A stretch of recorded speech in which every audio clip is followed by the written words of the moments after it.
Thank you for inviting me to speak to you. I think somebody has already heard this, which is why I got invited in the first place, or my reputation has gotten out there and we're in big trouble now. So this presentation is entitled Small Publishing in a Big Universe, because once I came up with that phrase and trademark, it was like, I want to use it for everything because I think it's really cool and it encompasses kind of everything that we're driving for. The agenda we have, we're going to try, so let me back up just a moment. We're going to try to condense basically what will become a full day workshop into about, 30 minutes?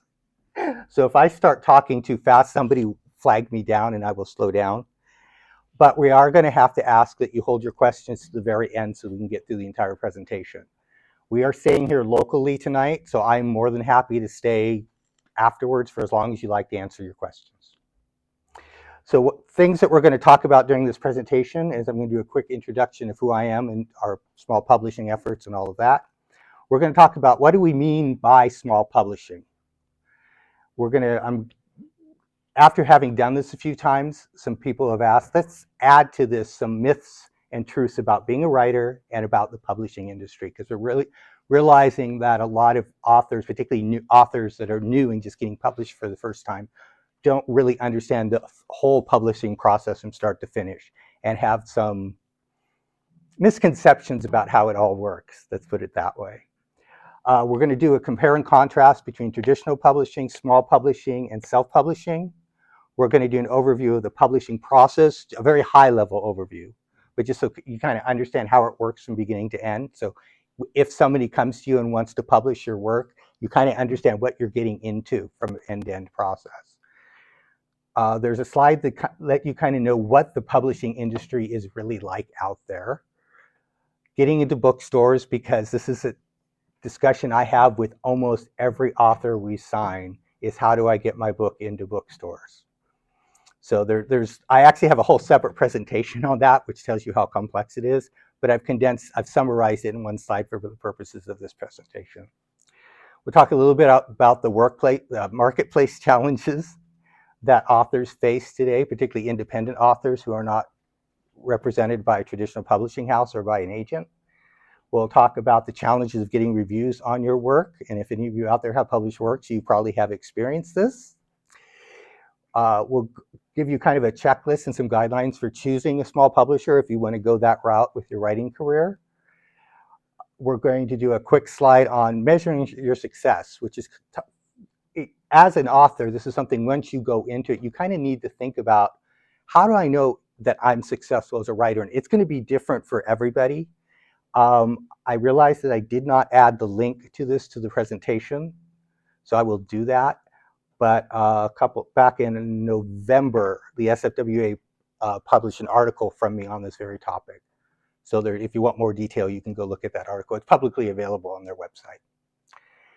And then there'll be information about, if I haven't bored you to tears and we're still on speaking terms, how to contact us. So an introduction, as Nancy covered somewhat, I am the managing editor for Paper Angel Press and its imprints.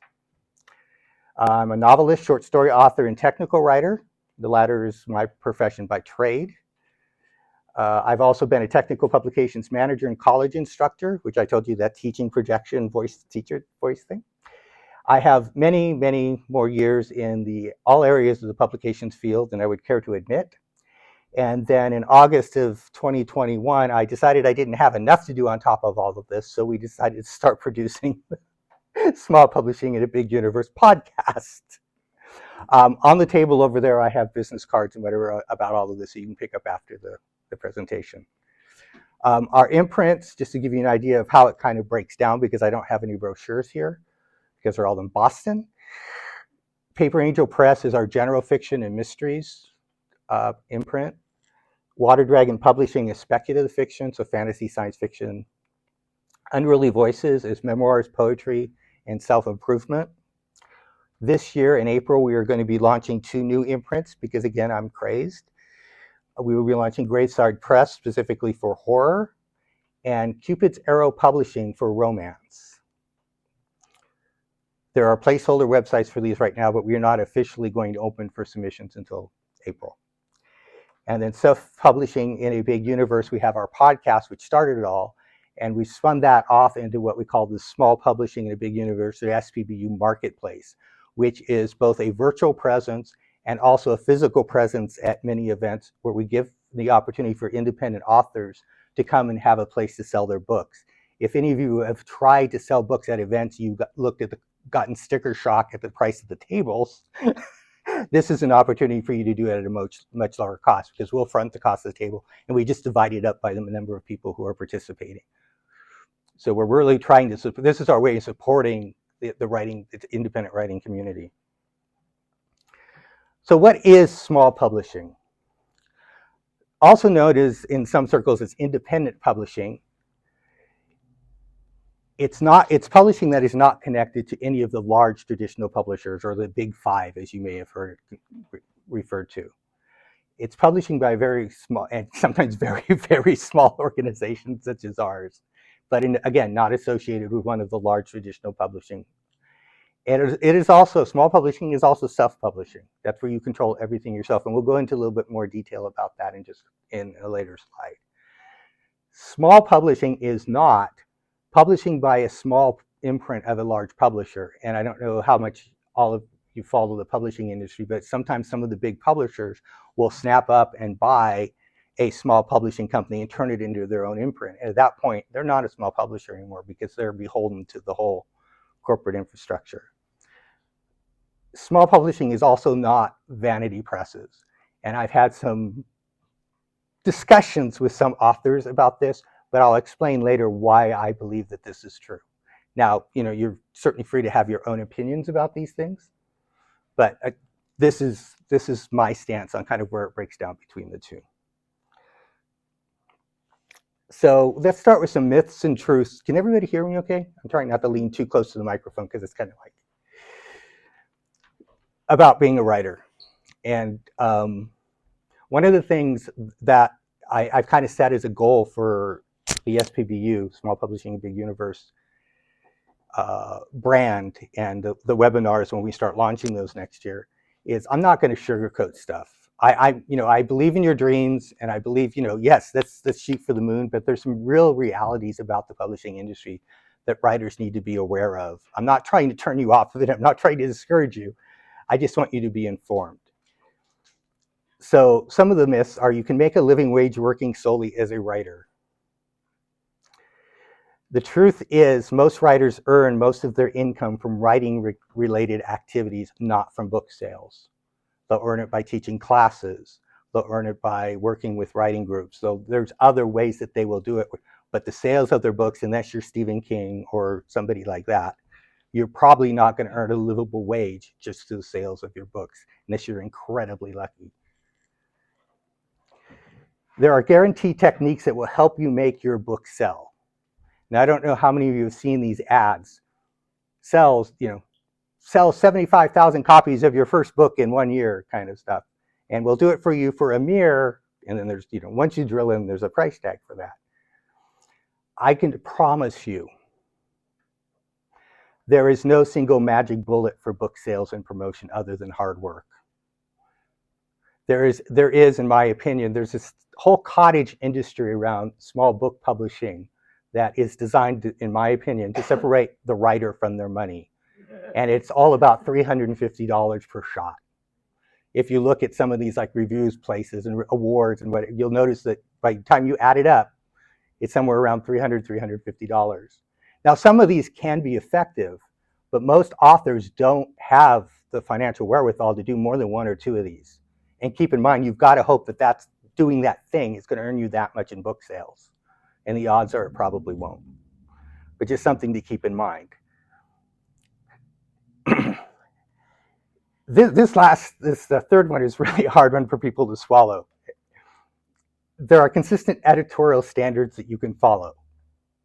And we'd all like to believe that. We'd all like to believe that everybody uses the MLA or the, whatever it is, the guideline that they're using. But what one editor / agent / publisher tells you is the style is not going to be true for the next one, probably. So if somebody says, and this is just a discussion I had recently, if somebody says, never put a prologue in your book, take that with a grain of salt, because that's that agent's opinion or that's that publisher's opinion. So just, or somebody says, that, who here is big on the battle for the Oxford comma? That's another one. If just because one editor says, I hate the Oxford comma, doesn't mean they all do. So do what feels right to you. Now, if it's the difference between making a sale or not, you may want to weigh that. But in general, don't go and completely change a manuscript just because you get an opinion like that. The best thing that you can do for your writing career is to write your next story, because at the end of the day, it's a numbers game. You're not going to get, probably not going to get wealthy off of one book. It's a numbers game. The more books you have out there, or more stories you have out there to sell, the more money you're going to make. Simple mathematics, right?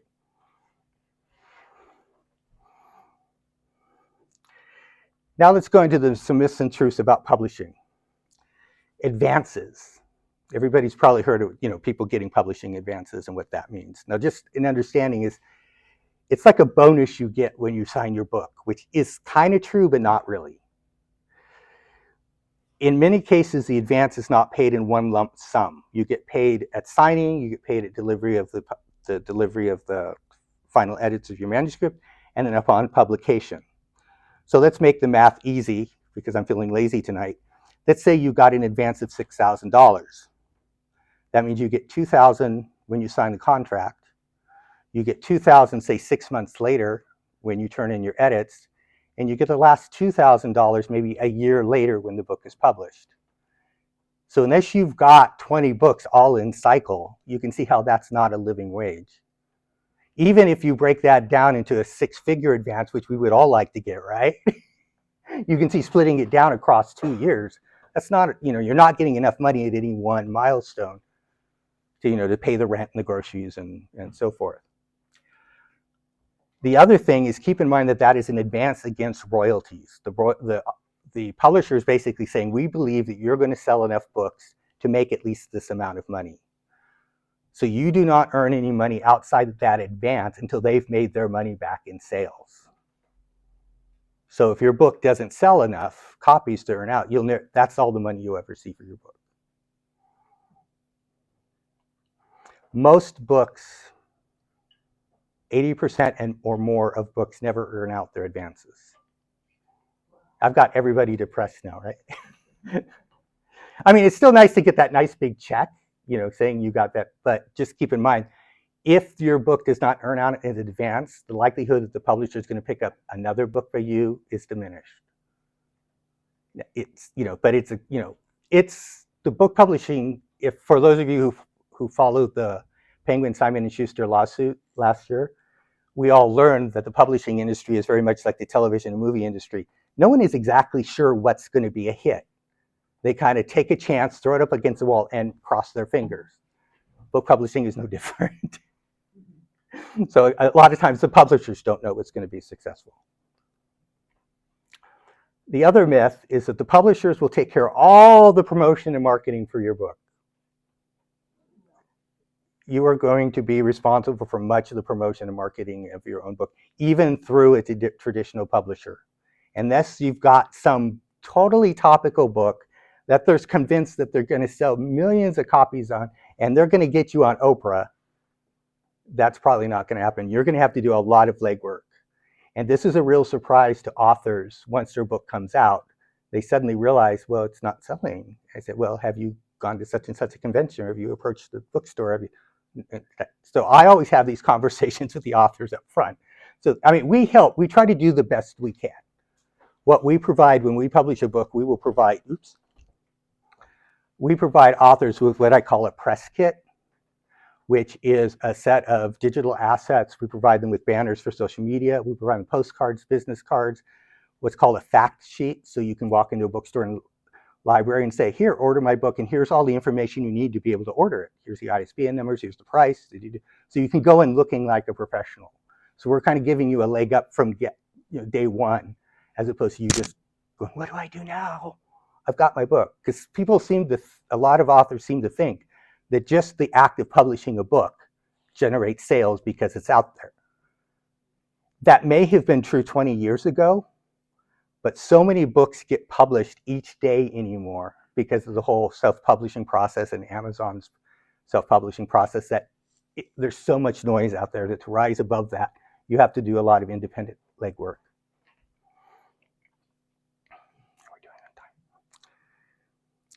So next we're going to talk about the comparison between the different types of publishing.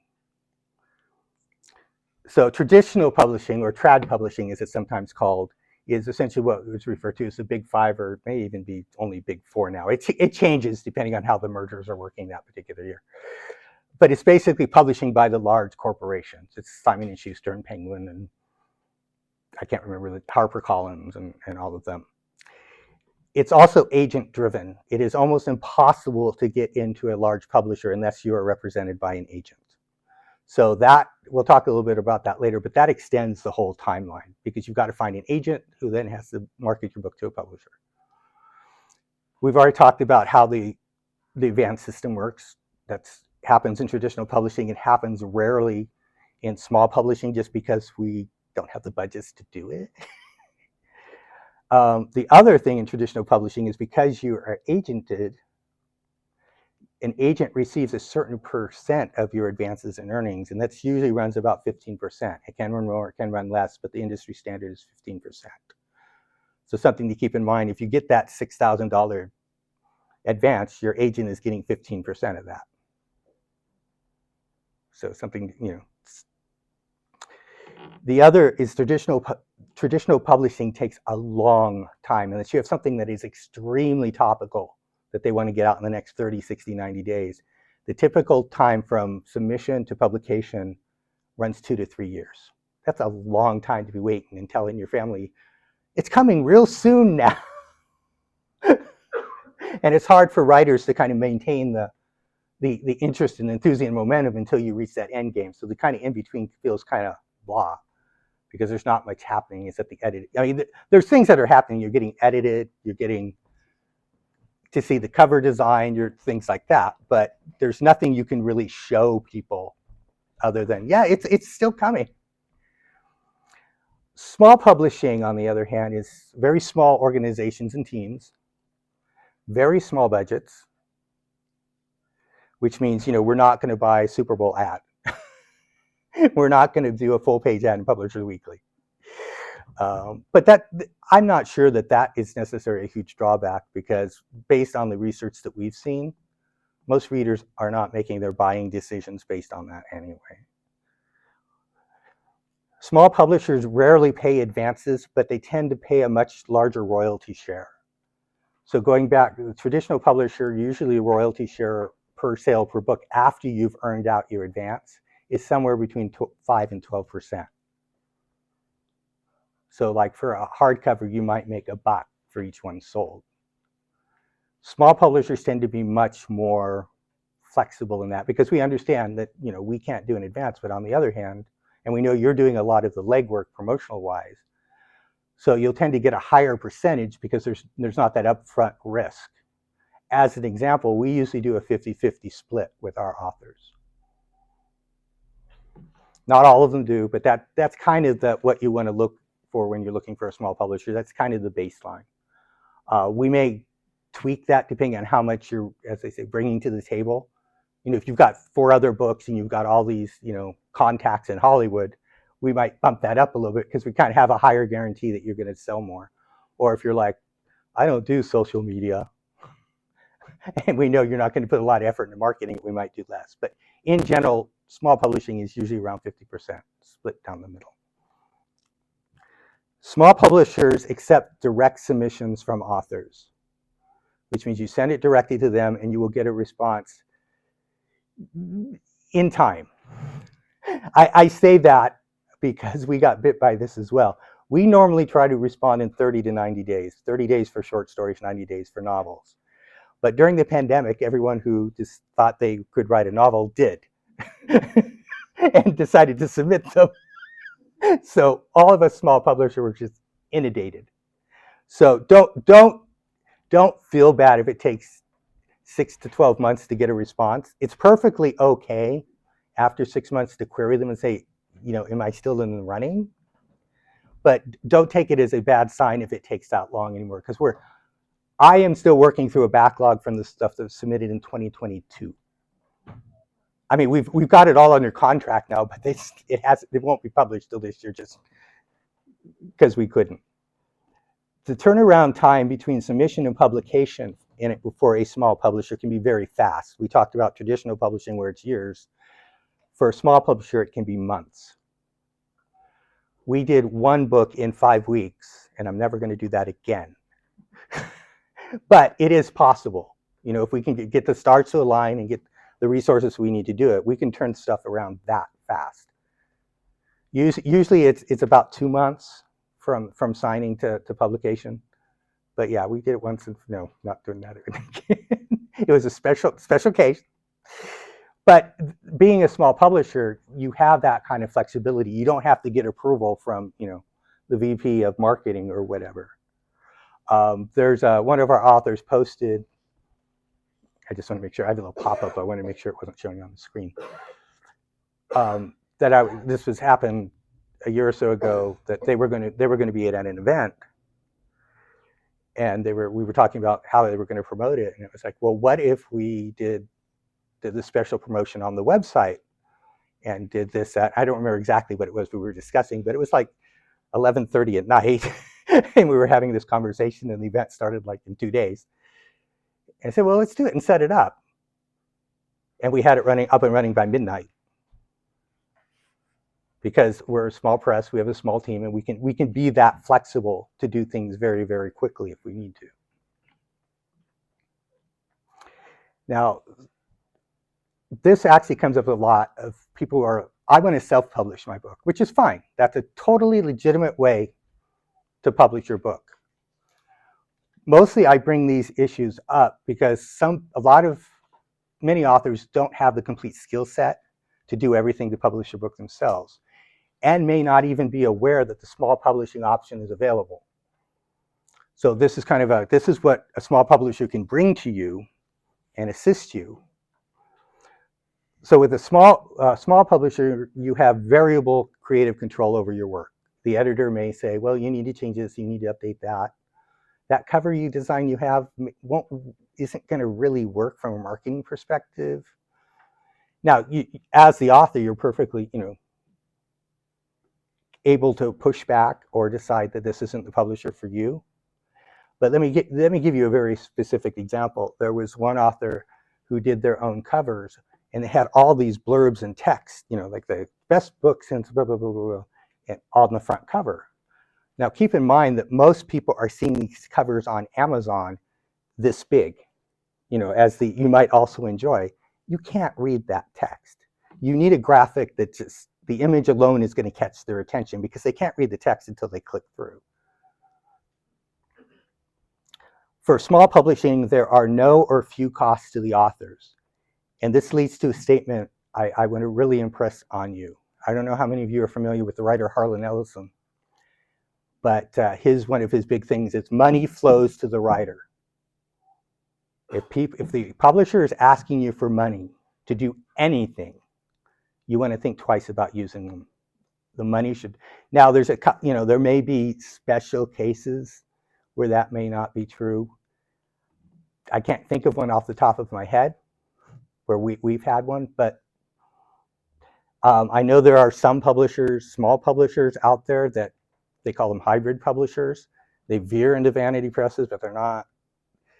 Basically, what they do is they will produce your book at no cost, but as part of your contract, you have to buy 100 or 200 copies once it's published, and that's how they make their money back. Now, I don't know about you, but I don't know how many of you have space to have 200 copies of your book sitting in your closet while you try to sell them. The benefit of going with a small publishing organization is also you will probably get a lot of ongoing support from the small publisher and the writer network. For a traditional publisher, your book comes out, they make an announcement, and a lot of it's like the movie industry. Those first 2 weeks are important, and then they kind of lose interest in it unless there's a lot of uptick in the sales or the promotion or whatever. Whereas a small publisher, we continue to promote books on our backlist forever. We'll do it as part of general themes. We do, like I think we have one coming up with, it's going to be all our books have dragons in them, for example. And if your book has a dragon in it, I don't care if it was published 3 years ago, it's going to go in as part of that promotional effort. The other thing that we have is this may not be true for all small publishers, but it is for some. We have a very strong author network that they promote each other's work. So you've got this network of authors who will, if you're at an event or they really liked your book or whatever, they will also help promote your book on social media, or they'll do a review of it on their blog. And you're probably not going to get that with a traditional publisher. And you're less likely to get it if you're self-published.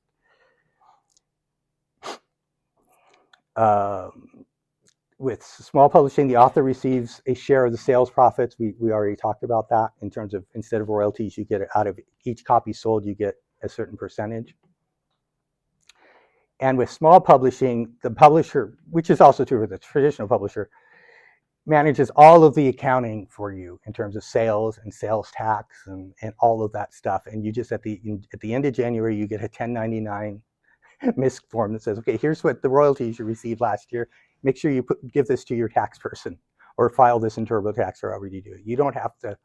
So when we go to an event, for example, and our authors are selling the books at our table, they don't need to worry about collecting and paying the sales tax. We take care of all of that, which is also one of the advantages of our SPBU marketplace effort, is the authors that participate with us on that, they don't have to worry about that either. They just need to bring their books and sell them, and we will take care of all of that financial stuff that you can really bury you if you're not careful.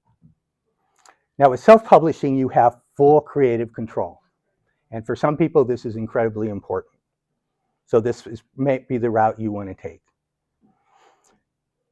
Now with self-publishing, the author covers all costs. With small publishing, we cover the cost of getting the cover developed, we cover the cost of getting the books printed, we cover the cost of advertising. At self-publishing, you got to cover all that yourself, which means you need to sell enough books to earn that money back. And so you're also responsible for all marketing and promote. Am I like standing in your way? Okay, because I can. You're responsible for all of the marketing, promotion, events, and networking all on your own. And that can be a little daunting. And that's also part of why we created the SPBU marketplace, is so that we could create a network of people so that they can work together outside our publishing arm to support each other and be able to go to events and so forth, because we understand how difficult and challenging it can be. Self-publishing, the author receives all the sales revenue directly. There's nobody in between, except for what portion Amazon or whoever takes as part of their distributing your books for you. And the author, however, also has to manage all of the accounting, making sure that they record all the sales and reports that to the IRS, make sure they collect all the sales tax and get that paid off. All of that financial detail that can bog you down and cause your headache. So let's talk a little bit about the publishing process at a very high level. Again, this could be a half-day webinar right here. So getting started, as we talked about the traditional publishing model, the first step is acquire an agent. And this process itself can take years, months, years. So before your book is even in front of a publisher, you've got to spend a lot of time trying to acquire an agent. Again, I'm not trying to depress you or discourage you or whatever. This is just the reality of how the publishing system works. And then the agent will then shop your manuscript around to the publishers. While the agent is doing that, you can't do anything else with that manuscript. You can't send it to anyone else. You can't publish it yourself. Because whoever that publisher is, they're going to want exclusive rights. So you basically throw it over the wall and you have to forget about it until your contract on that book with that agent expires. With small publishing, as we talked about, the author submits it directly to the publisher. And the publisher makes, the small publisher, and they make the call, or the acquisitions editor makes the call of whether or not it's something that we want to work with to publish. Now the publishing the book part on the right there is consistent regardless of which model you use. But just so you understand, traditional versus small or self-publishing versus. So the publisher offers to publish the book. And I'm going to use our own process as an example, but it's pretty much the same with anybody. You'll get an email from me that says, your submission is, we would like to work with you for your, to publish. If you're interested in working with us, please let me know, and I will send you a sample of our standard contract. Footnote: if you are interested in working with the publisher or you're not sure, feel free to ask them for a copy of their standard contract. Most of them will share it with you. If they are not willing to, that's a red flag. Some publishers put it on their website as an example. I don't, because I paid good money to have a lawyer draft it, and I don't want other small publishers stealing it. But if you ask me for one, I will give it to you instantly. Then you can negotiate and sign the contract. This is another key point. There are a lot of small publishers who say the terms in their contract are take it or leave it. If that's the case, walk the other way. All contracts should be negotiable. Sometimes it might be as simple as an author will say, well, instead of 10 copies, can I get 15 author copies? Or instead of July, can we publish it in May? You know, sometimes it's as simple as that. Sometimes it gets down to more complicated things that I won't go into now, like world rights and English, first English rights and exclusive rights. But all contracts should be negotiable. If they are not willing to negotiate, I suggest you walk away immediately. Thank you. I'll go find somebody else. The next thing that would start to happen, this may happen, 3 and 4 may happen simultaneously because they're different resources. So cover development will start. Some small publishers will deeply involve the author in the cover development. We do. It is a collaborative process. Others do not. Again, that's a question you may want to ask. Ours actually specifically stipulates it in the contract that we will work with, that the author has input into the cover. I've seen other contracts where they've said, publisher develops the contract for author approval. Not that they're working with you, just that you get to see it. One of our authors, and unfortunately I don't have the link with me, was with another small publisher. She has a mystery trilogy. And when the second book came out with another small publisher, she called me up and, Steven, I cannot show this book to my friends and family. The cover is just so awful. And I said, well, you write your publisher, you say you want your rights back.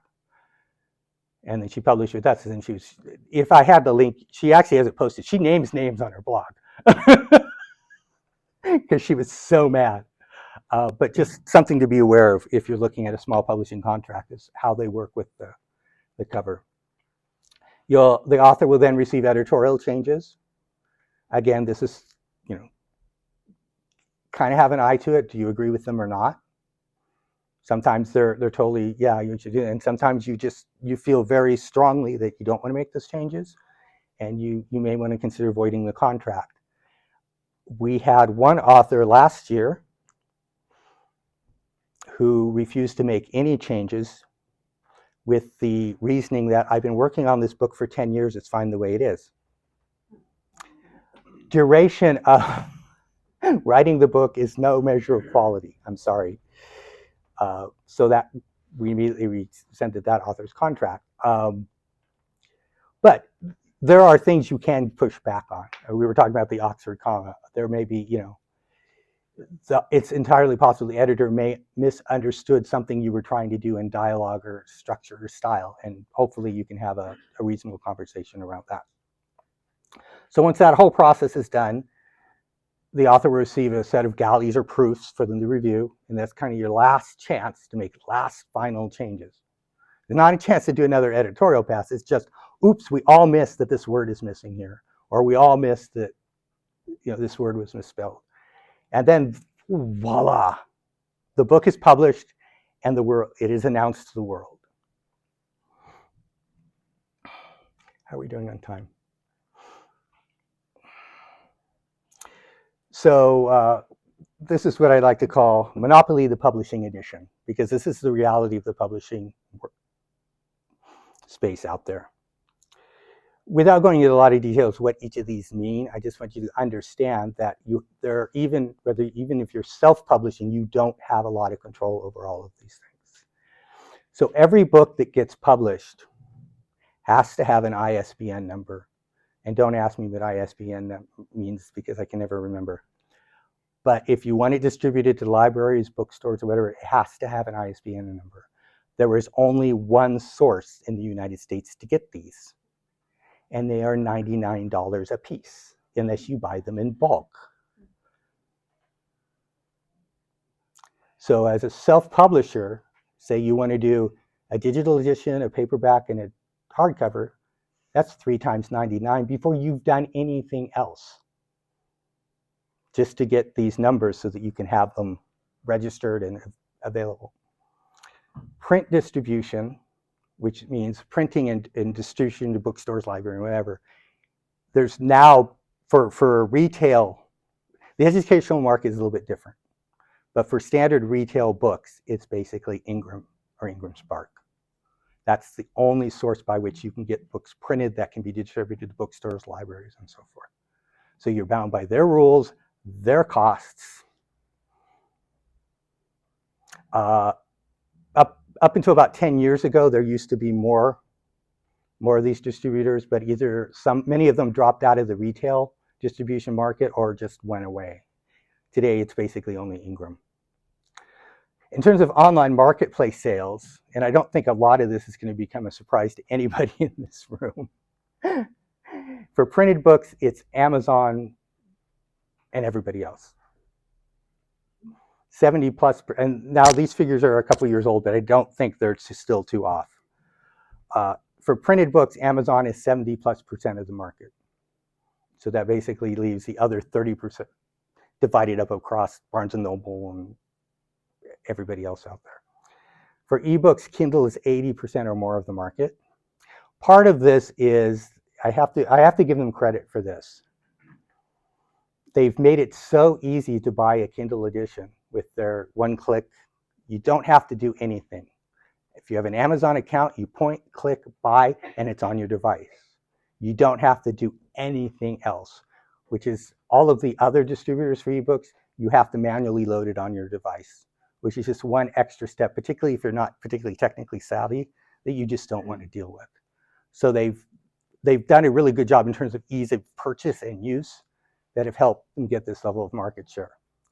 For audiobooks, it's Audible, who was bought by Amazon about 5 or 6 years ago, and it's 90+% of the market.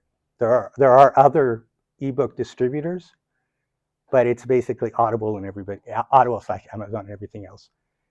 If it's a quick question. There's another very good distributor, producer of audiobooks called SFWA Voices, Yeah. And they will distribute to about 30 to 40 different sellers of audiobooks. They have their own narrators, and if you go with Amazon ACX, you can't distribute to anybody else. Right. It's a monopoly. So choose, if you're going to do audiobooks, go to SFWA Voices, which was just acquired by Spotify. Right. Now the thing with using any of these other services is it's basically what I see, and I've had a conversation with a lot of authors about this. It's basically an anti-Amazon stance, which is great. If you want to go that way, that's great. But keep in mind that if you're not on Amazon, there's a bunch of books you're not going to sell. That's just because that's where people go to buy them. And if you've got audiobooks and you're not on Audible, it's kind of the same thing.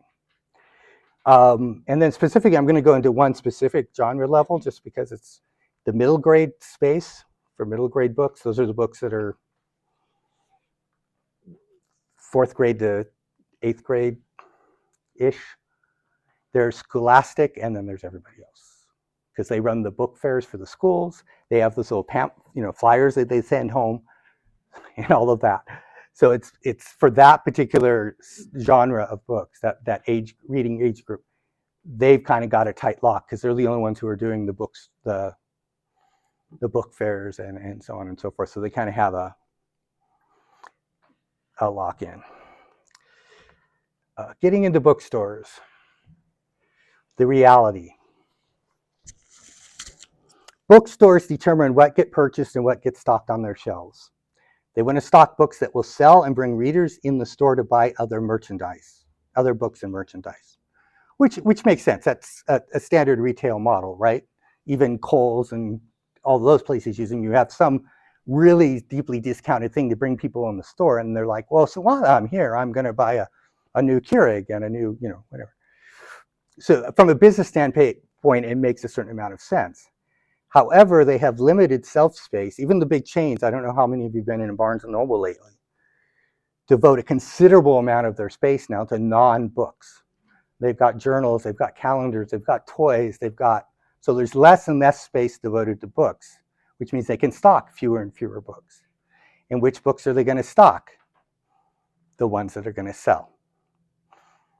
They don't know me from, any other million authors, so they're not going to probably stock my book, because they've got to stock, all 12 of the latest Stephen King books, and that takes up this much space on the shelf. Authors and publishers want to see books on the shelves in bookstores. So the challenge they have is they need to convince bookstores that there's enough demand for their books, enough so that they will reserve some space on the shelves for your book rather than another book. And that can be a bit of a tough sell. All hope is not lost, however. A little over a year ago, Barnes & Noble Corporate changed their policy around this. It used to be it had to be briefed by corporate. Now they've passed down the management of this to the local buyer at a specific Barnes & Noble. So if you can curry a relationship with that buyer and convince them to carry a couple of your books, bonus. And I've actually had a couple of authors be successful with doing this. And what they've done is they've gone in and say, would you be interested in me doing a book signing? And I will bring the books. So basically what will happen, the author will bring the books with them. Barnes & Noble will bring them up through their system and take a percentage. But the books are getting there. And usually they'll take a couple extras in case somebody misses the event or whatever. So it is working on for those. That's one way you can do it. The other thing that you can do, when your book comes out, tell your friends and family to go to the bookstore and special order it. Because the bookstore will, if they get enough of these, they'll order some extra copies because they're tired of having to buy them one by one to satisfy all these special orders. So just a little side hint. We found that works well as well. Authors and publishers also need to drive the publicity to generate demand for these books. And this has to generally happen before the book is published. It doesn't have to happen months in advance, but enough time before the book is published so that they can place an order to have it in on publication day. Because a lot of people go into the store the day it's going to be released looking for the book. How many, I don't know, I've done this certainly. How many of you have ordered books on Amazon because you want it the day it's out, and they ship it so that they ship it the night before so you get it on your doorstep that day? I don't know if you can look good. It looks better up here. Less than 5% of your sales are going to be through bookstores. So you're going to want to consider how much effort you really want to put into this. I get the bucket list aspect of this. Every author wants to have their book in bookstores. I get this, I really do. But you also have a limited amount of time, money, energy to actually put into it. So do you want to burn, how much of that do you want to burn in this hope that you can do enough revenue? This new statistic just came out last year. Less than 2% of books printed are ending up in bookstores. And this is not just small publishing, this is all books. This is traditionally published books. Part of that is the shelf space issue. The other is, particularly here in, I don't know if it's as much true here in this county, but certainly where I am in Silicon Valley, there are almost no independent bookstores anymore. The retail price of the space has just gotten so expensive that they can't afford to do them anymore. So there's fewer bookstores for the books to go in. Discouraging as all heck, I agree, but this is actual hard industry data. You can look this up.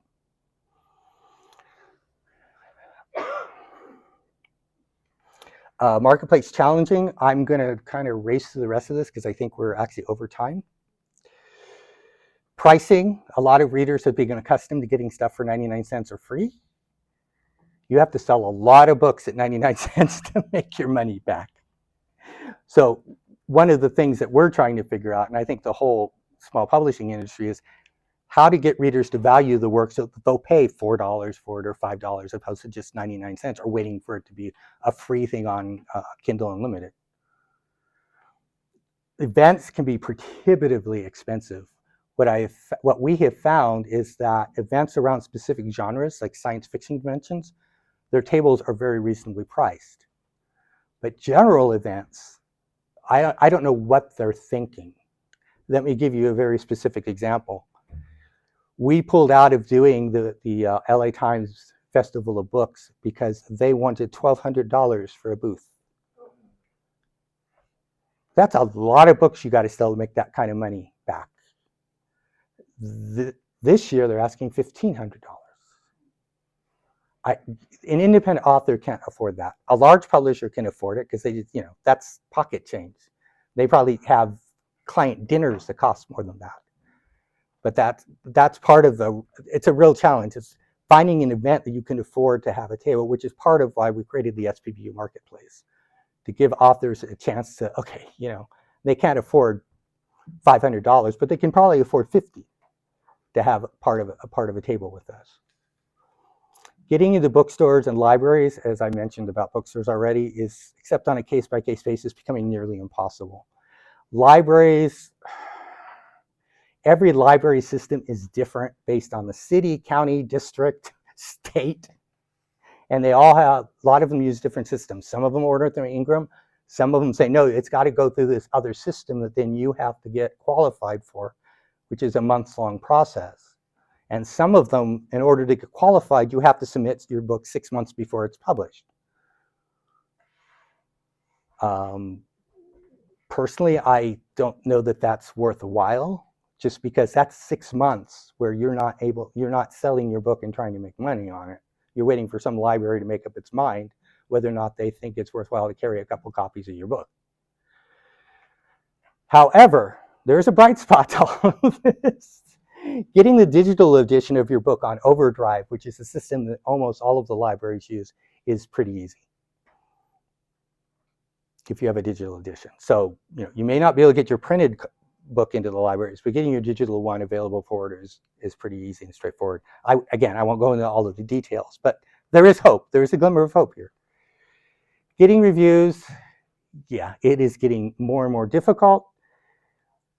Our ratio is less than 10 to 1 of sending out copies for reviews. I'm not going to go over the whole slide because, as I said, we're out of time.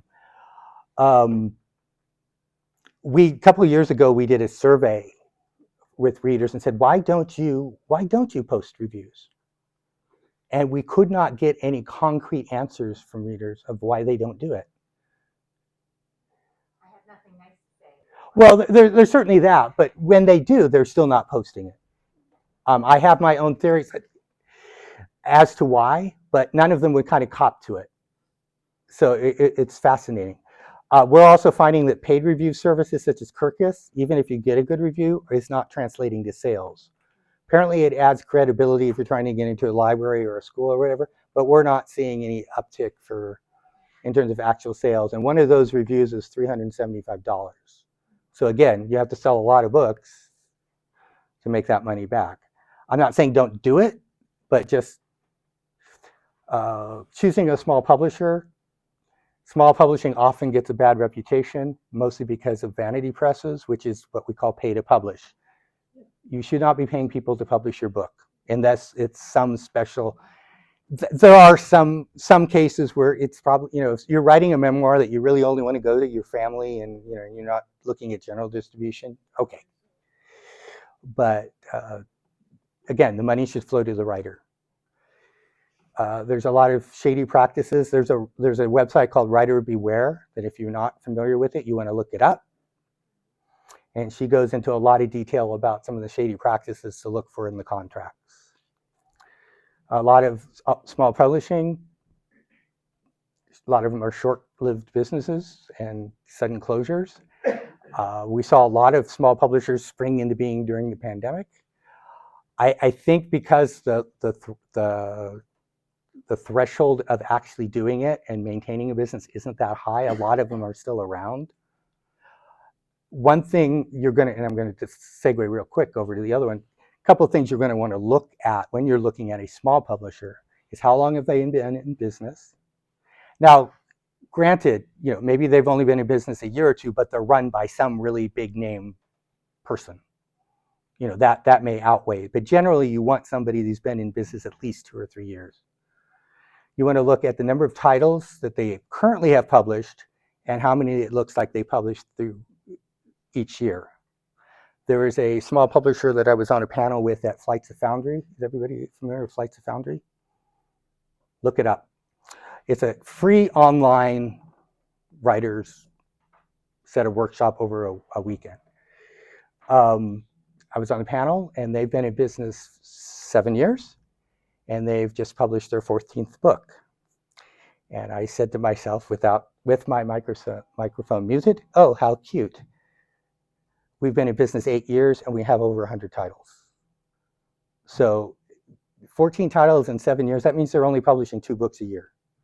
So the odds that yours is going to get published is probably pretty small. Look also at their promotional activity and what they're doing. Go to their social media, go to their website, and see how they're promoting their books and their authors, and see what they're doing. There's been a couple that I looked at, and I don't remember which one it is. They're still publishing books, but their website hasn't been updated since 2019. So I don't know if they lost their web person or, but it's something to look at. And as we talked about before, look at the contract terms, particularly around the term of the contract and rights reversion, which is getting your rights back when it expires. What are your personal goals? Hey, I got a book published. Maybe that's all it is. Are you building a legacy for your family? And this is an author I actually talked to, said, I don't care if I make a ton of money right now, but I want to have these books out so that they'll continue to make money for my kids. I think that's kind of cool. Become better known in your writing community, particularly worldwide, particularly if you're, to become identified as a writer. A lot of people talk about writing a book, and they never actually publish it. And then to see your book on a bookstore. I was doing a dry run of this presentation earlier this week with somebody, and they told me, we talked about the challenges of getting into bookstores. I'm not advocating this, I'm merely mentioning it. If the book is not in the bookstore, you take it in with you, you put it on the shelf, you take a picture, and you leave quietly. You didn't hear that from me. Also think about your business goals, because writing is a business. Is it the number of books sold? Is it the amount of money you earn? They are kind of tied together, but not necessarily. Because I say, if you're willing to sell your digital edition for 99 cents, but be able to say, oh, I sold 8,000 copies, that's kind of cool. And the total number of the books published, and I don't mean of a single title, but I have 5 books published, or I have 8 books published, or I have 2 books published. Contacting us. Our websites, paperangelpress.com, waterdragonpublishing.com, unrulyvoices.com, spu-podcast.com.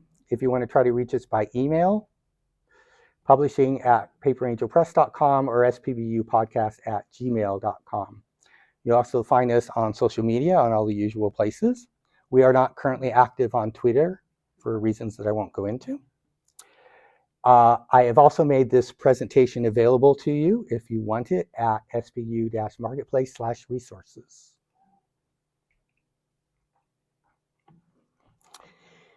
And that's it. Thank you for your attention.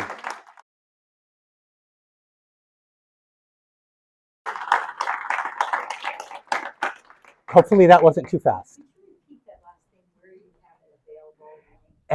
Yes, certainly. SPBU-marketplace.com/resources.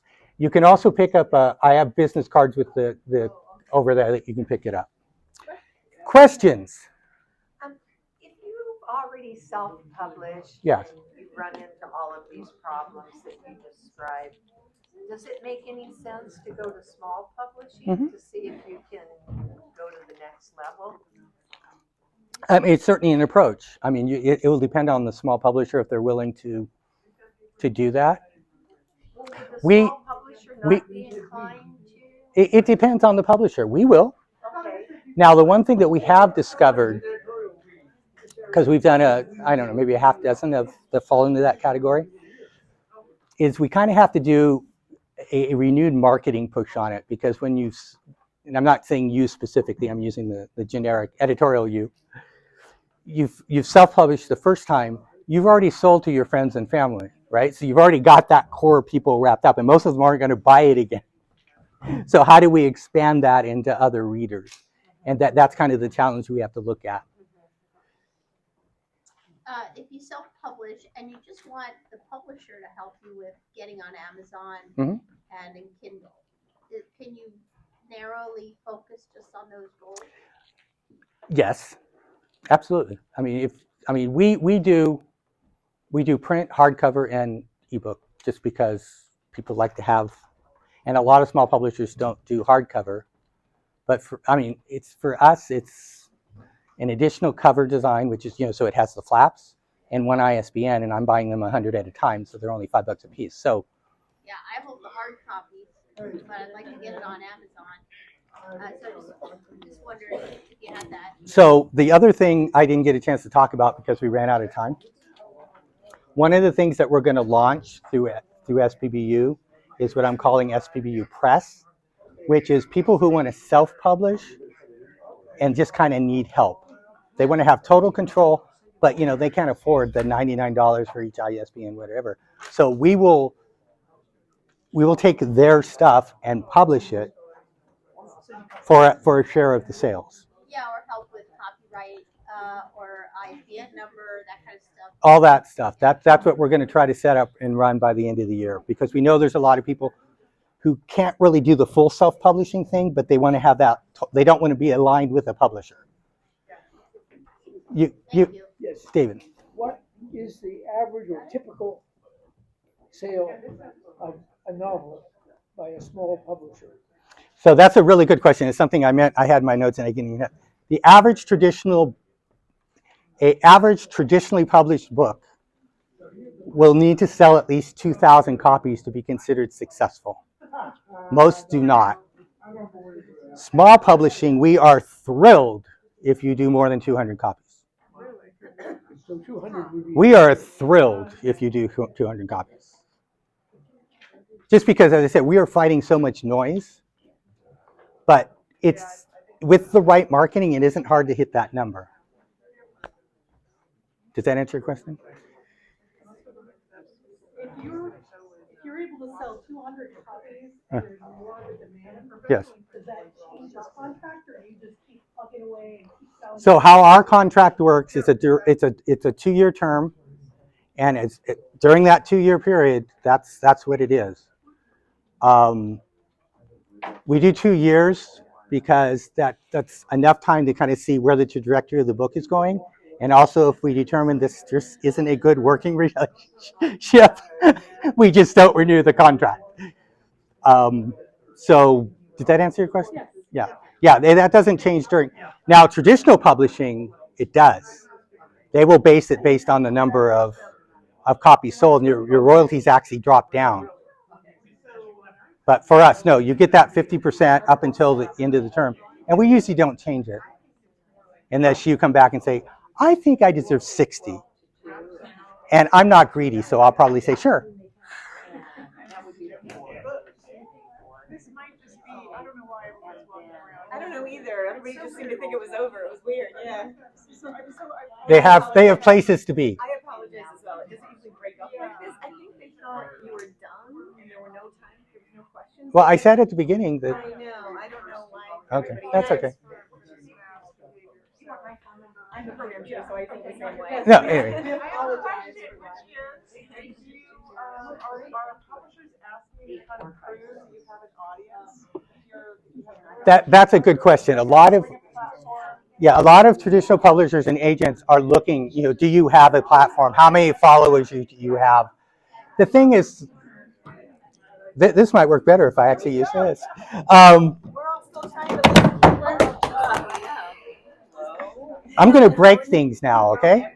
Could everybody just keep the chatter down? Is this still working? No, I've managed to break it. Asking and answering questions. The program is still going on. So let's Okay, there we go.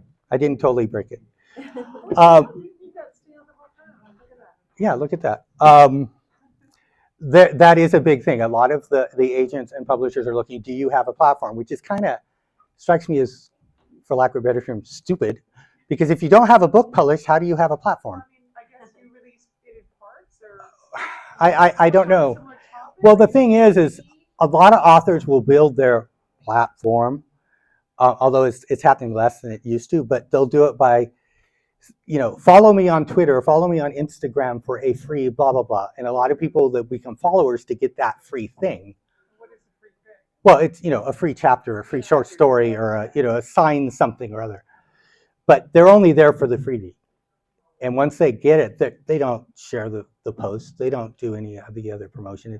But that author can say, I have 3,600 people following me on Twitter. That's not as common as. Yeah, we've had some of the marketing people really made a big deal about Yeah. having a platform. Like it's Yeah. really Now- the main thing.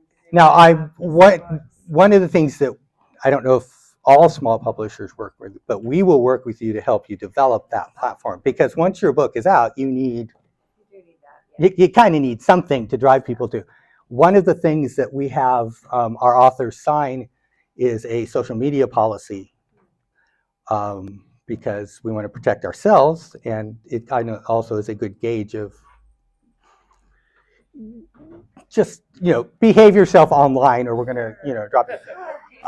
But the last page of that, and I can actually post this if you want, it's a, what do I call it? Social media guidelines, I think I call it. But it's basically, you should have a website / blog, and here's why. And you should have an Amazon author account, and here's why. And you should have a Facebook account, and here's why.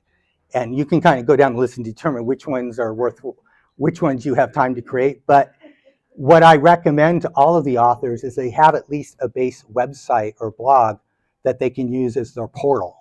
Because on there, then you have a link to your Twitter, your Facebook, your Instagram.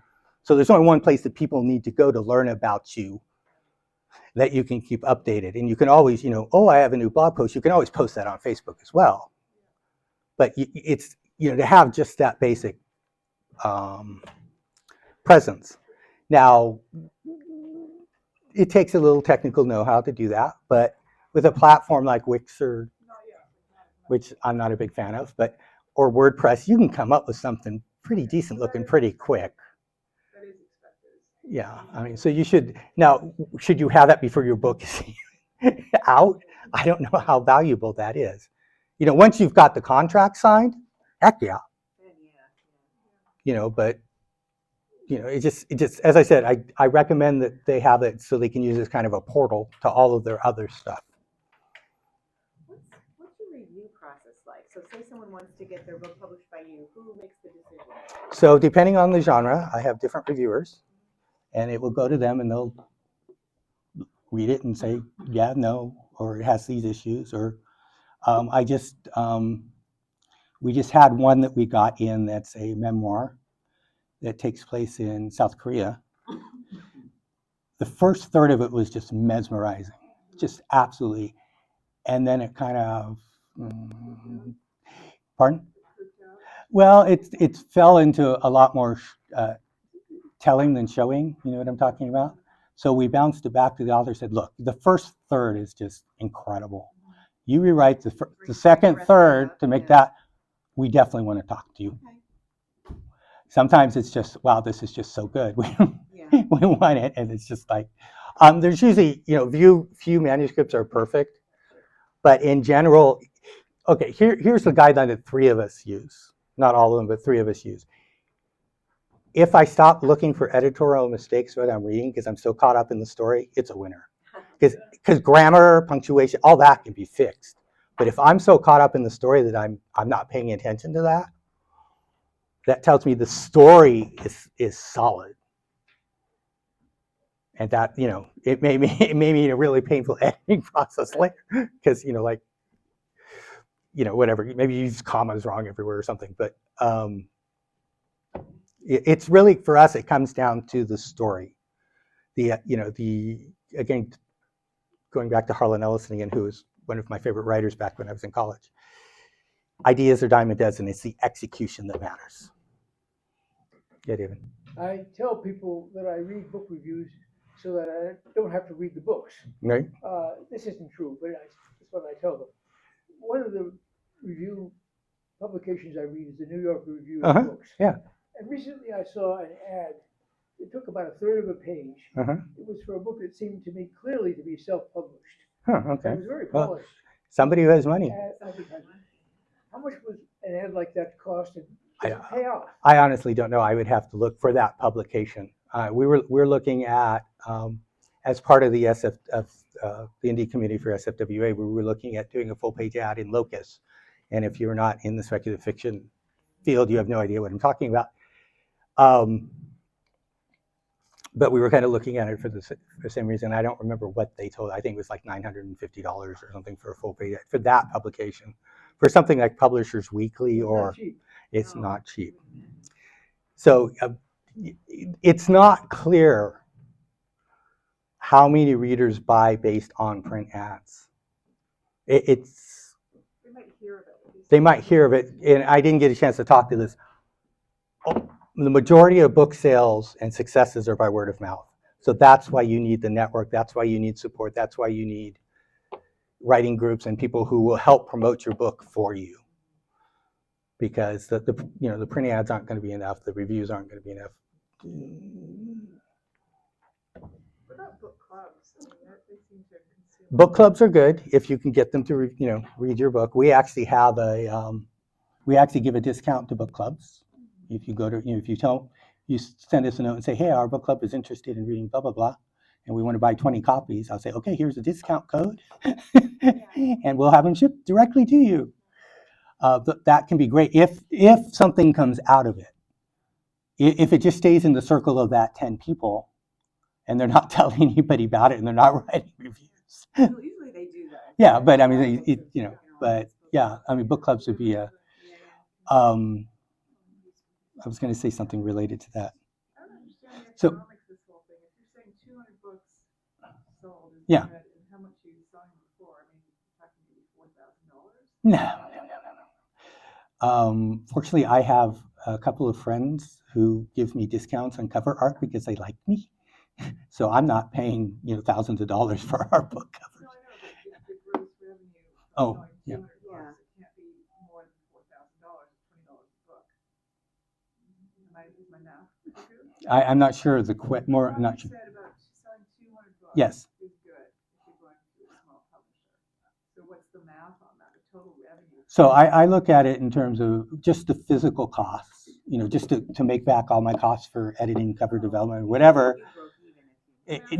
Breaking even is around 80 or 90 copies. Yeah, but the total gross revenue is so small, I don't understand what we're even. Well, again, it's a numbers game. Okay. So if you sell 200 copies and you sell 200 copies and you sell 150 copies, you sell 80 copies. As an individual author, it's so small. Right.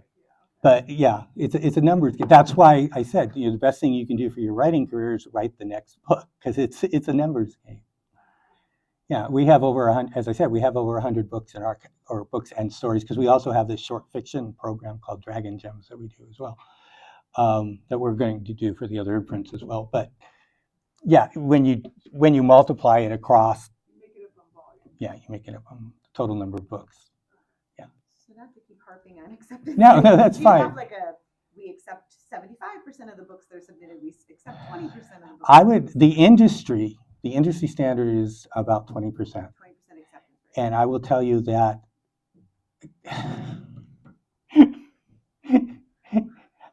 of the 80% that get rejected, 80% of those are rejected just because people can't follow directions. I am not kidding. No matter how clear you make the submission guidelines, people will just like ignore them. And I don't get it. And also it's showing you're not gonna be someone easy to work with. Well, it shows you're not, to me, it strikes you're not a professional. Because even on our website, if you go to our submissions pages, oh, I meant to tell everybody before they left. So those of you who stayed behind, remind me to tell you something. Even on our submissions pages, we say, use a standard manuscript format. Here's a link to one.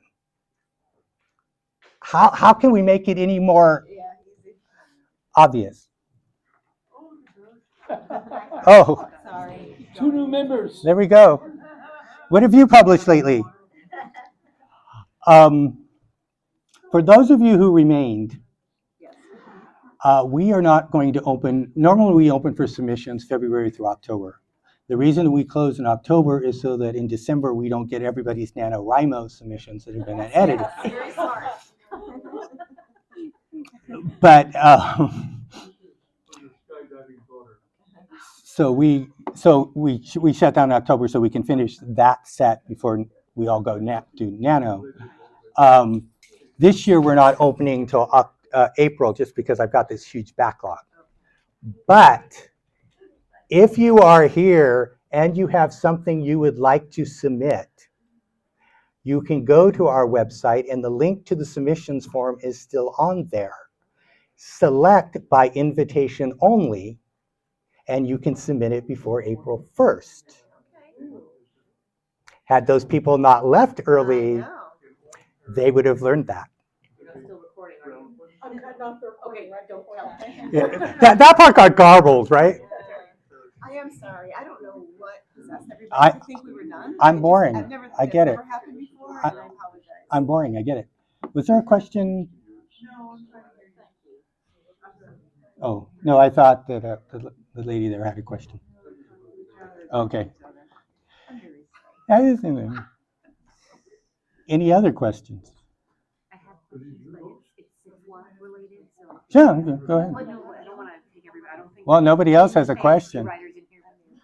Nobody has a question, so go ahead. I was just wondering about, you said you're on the SFWA. Indie Publishing Committee, yeah. So does that mean independent published, like small publishing? Yeah. Press? Okay. It's Indie books, okay. No, it's self-publish. It's self-publishing, indie publishing. Yeah. It's not a closed committee, so if you're No, I don't want to be on the. Oh, okay. I was. No, I'm just saying if you're interested, I can give you the contact of the. No, I just went to the Nebulas last year. I wanted to Skoke so bad. Oh, it was They're moving it to Pasadena though this year. I'd rather Anaheim is just 10 minutes from my dad's house, so it's like. Yeah, 30 minutes from my best friend's house. Yeah, so it's like I don't want to go to Pasadena. It's been nice hearing about small publishing, because actually I think you're our first, we've had a lot of indie publishing people talking, and we've never really had anybody talk about this topic, and I have a friend who published her short story collection with a small publisher, and had a wonderful experience. I forgot to talk about that too. Compared to some of my friends who've been traditionally published and they get zero support. Well, that's what I hear a lot of is, here's your book. She had a great experience. It's in our catalog, and yeah, good luck. One of the things that I did want to mention, I think I mentioned that on the table, I've got business cards and flyers and stuff. And if you want to buy any of my books, we got those there too. One of the things, I meant to mention this during my introduction, I forgot. One of the things that we've just branched into, you'll see why I use that word in just a moment, is your I don't know, would you call it your sister chapter? SF Peninsula chapter. We are now the official publisher of their anthology. So we're going to reach out to the other chapters and go, if you need help, we're here. So just I wanted to mention that I don't know if this group does. A branch one, Okay. per se, so people contribute to that. Yeah, but I heard you talking about that. That's what made me think about it. The grander Central California Writers Club publication, right? Yeah. Okay. But if you want to do one, Yeah, I think in the past, we've done it in the past. We've never done it. We've never done one, okay. Don't we have an anniversary coming up next year? Our 20th was in 2021. It's often a question of who wants to. 2026 will be our 25th. You might want to think about it. Anyway, it's an area we're branching out into. So I didn't know. Yeah, I didn't know if you this chapter did one or not.